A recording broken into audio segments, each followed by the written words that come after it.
L-MEA tinsab inħasba dwar ir-rata għolja ta' inflazzjoni, in-nuqqas ta' riżorsi umani, iż-żieda fid-dejn pubbliku, l-infrastruttura u iż-żieda eċċessiva fil-popolazzjoni.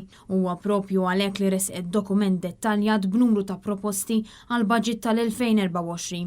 Fost l-oħrajn l-Assoċjazzjoni ta' min ħaddem qed timbotta proposta li kien għamel il-Partit Nazzjonalista sabiex il-kola ma tibqax tiġi ntaxxata. Dan apparti li qed tirrakkomanda li l-Gvern jutilizza r-riżorsi umani f'setturi li l-iżjed hemm bżonn f'pajjiżna, inkluż fis-saħħa, filwaqt li jnaqqas ir-riżorsi umani f'sistemi li jippromovu l-ħela. Dan filwaqt li jindirizza l-fatt li ż-żgħażagħ iridu jitilqu minn pajjiżna, fattur li qed jikkaġuna nuqqas ta' ħaddiema Maltin. L-MEA tennit ukoll li l-Gvern għandu jimbotta politika li tnaqqas il-kostruzzjoni ta' bini ġdid u tifoka fuq l-infrastruttura.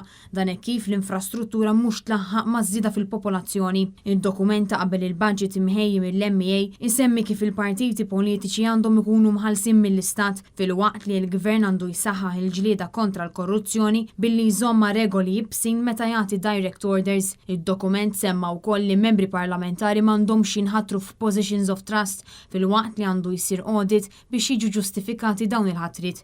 L-MEA tkellmet dwar id-deficit li jinsalaħa id-9 biljuni kaġun ta' żieda mhux ġustifikat fl-infiq tal-Gvern, fejn il-Gvern mhux qed jagħti indikazzjoni li se jkun qed jipprioritizza jew jillimita l-infiq tiegħu. Bl-employers jgħidu li għandhom isiru studji qabel ma jsir infiq żejjed sabiex ikun żgurat li dan huwa ta' benefiċċju għal pajjiżna.